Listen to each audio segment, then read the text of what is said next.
hope everyone had a great Thanksgiving and a Black Friday. Here's what's up next on TrendSpotting.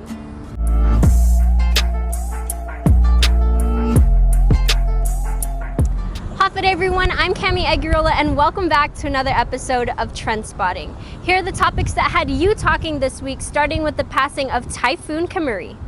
Water, wind, and lots of it. That was what Tropical Storm Kamuri left behind down south. Police blocked off the outer northbound lane late this morning to shield traffic from the flooding hotspot near Polaris Point. Several waterfalls poured down the mountains in Agate and Umatic Hills. Umatic saw gusty winds that blew tarps off, even caught on a viral video. Umatic Mayor Johnny Kanata showed KOAM canopy poles that were bent during the passage of Tropical Storm Kamuri. A viral video showed the tarp on a canopy blowing off the poles last night during the village's 9 Nights Fanokpu. It was a big gust and they said maybe 40 miles per hour. It took off the tarp in one shot, Mayor Kanata said. Viewers took to the comments to respond about the incident and the storm. Top fan Jesse Anthony said, "And it shows your office works hard because you have the cleanest southern village so far. At least you clean the other roadways and not just your favorites. Awesome mayor for sure." Another Facebook user said, "In the future, Guam should have a very safe underground power line that will keep Guam from having power outages and not having power lines falling from very strong storm winds." Skaters and their families are being left in the dark.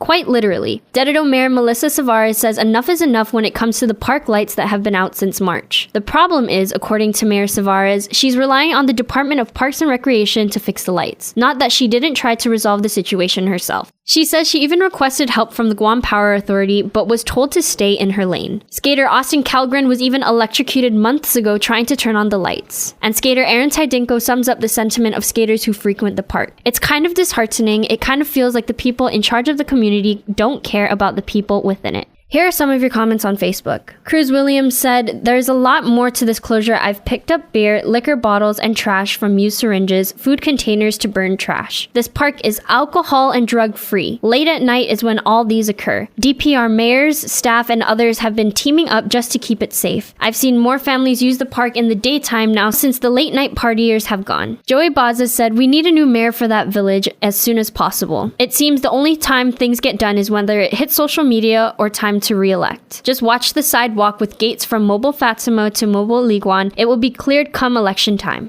Officers from the Dededo precinct responded to Bejado's barbershop on Loretta Street relative to a robbery complaint. A female victim, 61, was struck behind by an unknown man while inside the establishment. The suspect is only described as a heavy-set man, dark complexion, black curly hair, 5'8" in height, and was seen fleeing on a mountain bike with the victim's bag. GPD is asking for the community's help. Should anyone who have witnessed this incident or may have information relative to this case, you are urged to contact dispatchers at 472-8911 or 475-8615 or 157. Tips can also be submitted through guam.crimestoppersweb.com. All information will remain confidential and a cash reward of up to $1,000 could be paid if the information provided leads to an arrest and grand jury indictment. On Facebook, Tovis Frank said what the police force needs is unmarked cars like in the States and other countries so that criminals will never notice that policemen are arriving. An annual island tradition was held on Thanksgiving, exhibiting two of the most core beliefs that all of us Guaminians hold dear: hospitality and being there for our neighbors when they need it the most. The good folks at Salvation Army spearheaded their annual Thanksgiving fiesta in the capital of Hagåtña at Chamorro Village. While the recent weather increased the chances of rain, that didn't dampen the spirits of the group to lead hundreds of volunteers in dishing out a truly bountiful holiday meal. 2019 marked the 23rd year that Salvation Army has served meals to Guam's most needy, those individuals and families who for whatever reason or no reason at all are unable to enjoy a traditional Thanksgiving celebration with loved ones.